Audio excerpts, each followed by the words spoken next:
Hello everyone! Welcome back to my channel. For today's video, may pag-uusapan tayong topic. Kita ba yung puti ng buhok ko? Malapit na ako mag 50 years old. I am 47 years old. By January ay 48 na ako. Diba? 2 years na lang, 50 na. Ang topic natin ngayon is about contract. Nakailang contract na ako kay amo, mga 4 na beses na ata. Hindi, 4 na beses na ata akong nakakuha ng contract. Pangatlo pala to. Di ba sa 12, sa 11 years ko dito, pangatlong contract ko lang to.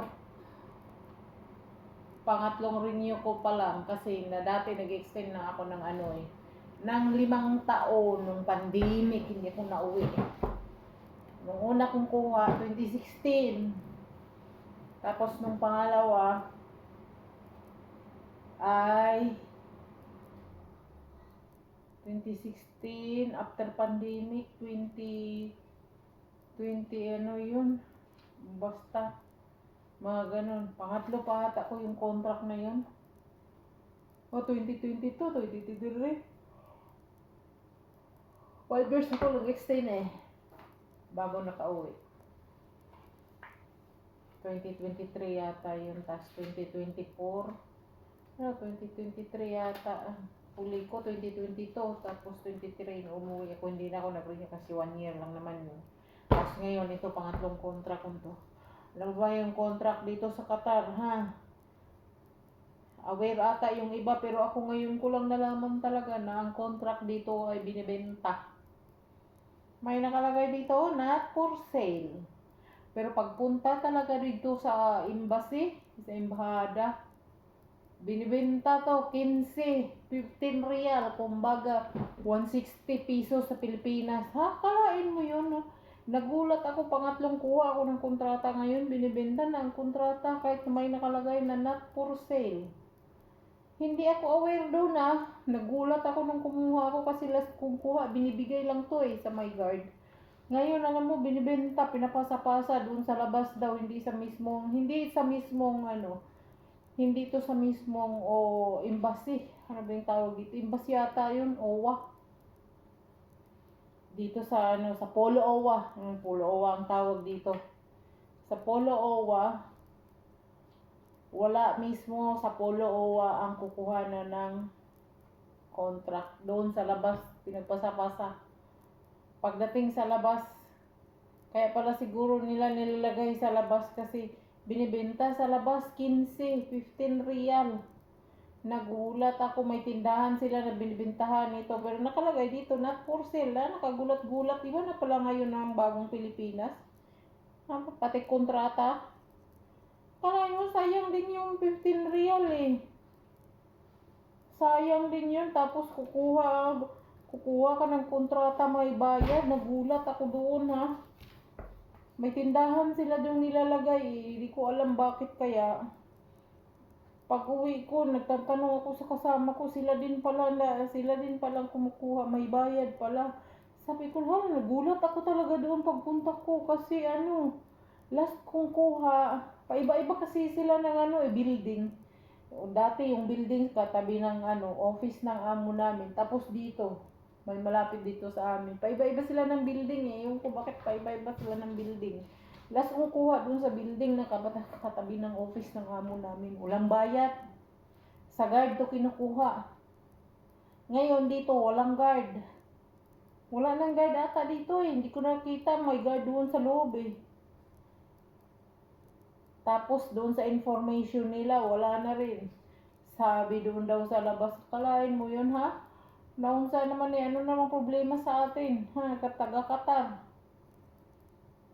Binibenta na nila yung Aba ito lang naman ay si Xerox lang naman nila to.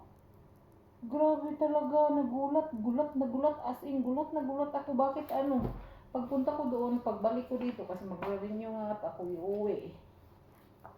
Pagpunta ko dito, itatatakan ko nila, magtatanong ako bakit binibili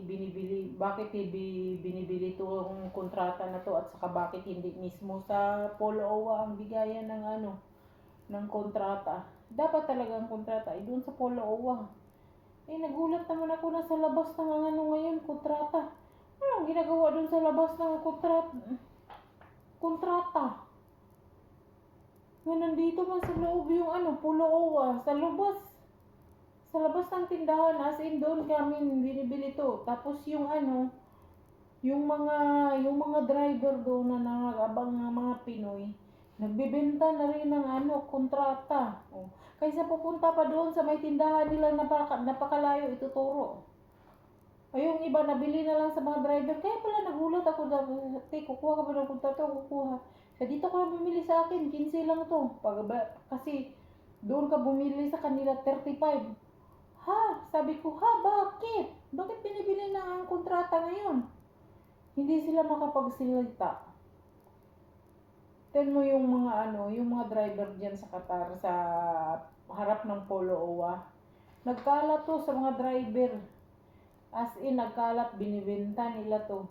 Akalain mo yun, pag nakabenta sila ng 10 or Xerox lang naman nila. Pagkano lang naman Xerox dito, mura lang naman, 1 real.